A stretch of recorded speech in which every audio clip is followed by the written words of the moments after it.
Setelah keterangan saksi ahli malah meringankan dan jaksa tak bisa buktikan dakwaannya, maka peluang Hasto dibebaskan oleh pengadilan semakin terbuka lebar. Kita simak video berikut ini.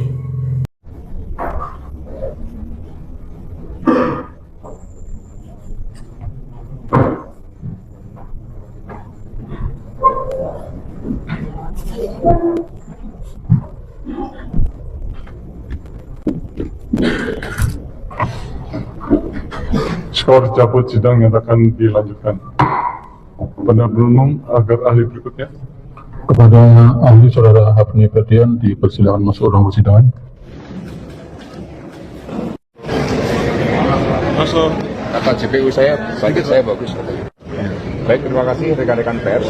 Jadi dari penjelasan saksi ahli tadi nampak bahwa saksi tidak pernah itu menerima data-data terkait dengan BTS yang diduga menunjukkan suatu lokasi terkait dengan apa yang didakwakan oleh jaksa penuntut umum.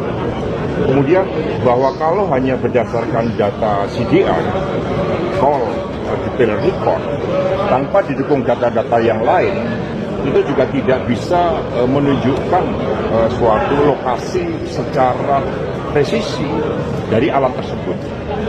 Apalagi perlu suatu konfirmasi dengan beberapa fakta-fakta lain untuk menunjukkan apakah alat yang dideteksi hanya melalui koordinat dari BTS ID tersebut akan menunjukkan berkorelasi dengan keberadaan orang per orang. Sidang tindak pidana korupsi atas nama terdakwa Taufik yang berhubungan buka dan berhubungan Terdakwa menerima ruang persidangan.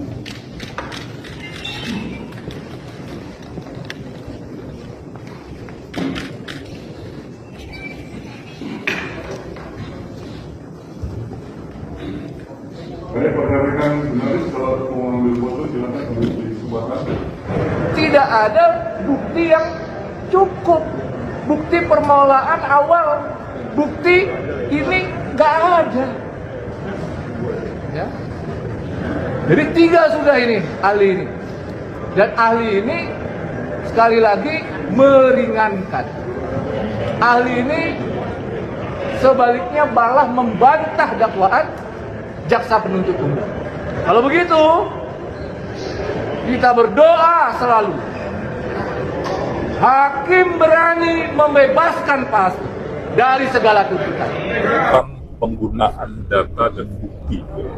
Padahal dalam proses pidana harusnya bukan sekedar akurat yang dibutuhkan, tetapi meyakinkan. Bukti itu harus lebih terang dari cahaya. Harusnya seperti itu kalau dalam proses pidana. Nah, dari tadi pagi kita melihat justru tingkat akurasinya itu yang sangat rendah. Kenapa saya bilang tingkat akurasinya rendah? Ahli sendiri mengakui seharusnya untuk melakukan penelitian untuk bisa mengetahui seseorang berada di mana itu butuh setidaknya 1 atau 2 hari. Tapi dalam proses pemeriksaan ini, ahli diminta untuk melakukan analisis itu selama 1 jam. Bahkan ahli mengatakan tadi, saya kekurangan waktu untuk bisa melakukan analisis sehingga kemungkinan human error itu, kesalahan-kesalahan itu memang mungkin terjadi.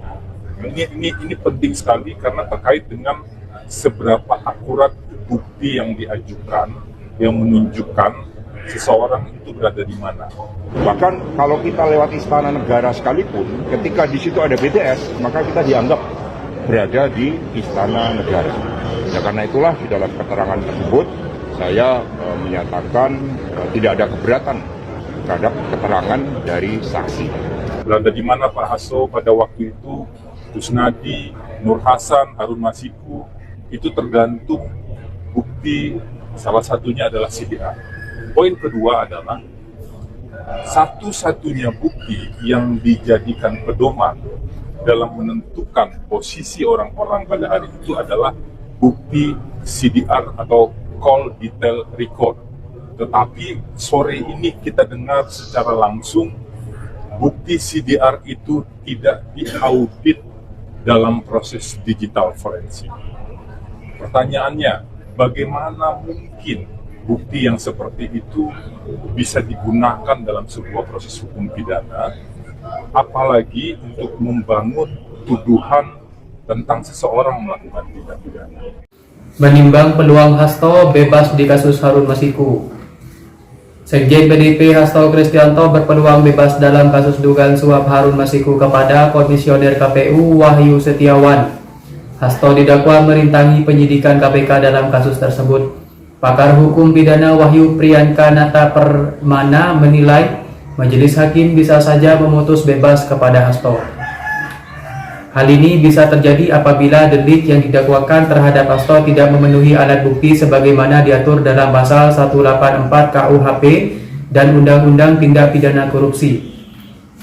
Wahyu mengatakan pada prinsipnya hakim terkait dengan ketentuan pasal 183 KUHP, isi pasal itu untuk mempidana seseorang itu harus memenuhi minimal 2 alat bukti yang sah dan hakim memperoleh keyakinan atas hal tersebut.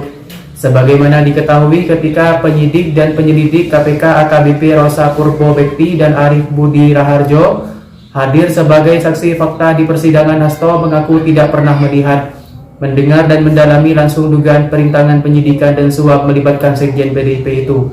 Begitu pula saksi kunci Saiful Bahri, mantan kader PDIP Perjuangan tersebut, yang mengaku hanya mendengar cerita dari temannya yang lain, yakni Doni Tri Istiqomah soal uang suap dari Hasto Kristianto.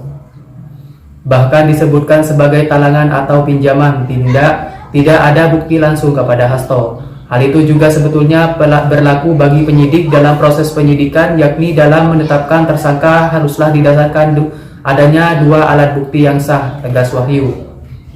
Wahyu memaparkan alat bukti yang sah tidak sekedar kuantitasnya atau jumlah dan sah secara prosedur, juga sah secara kualitas atau substansi atau relevan untuk membuktikan unsur-unsur pasal yang disangkakan.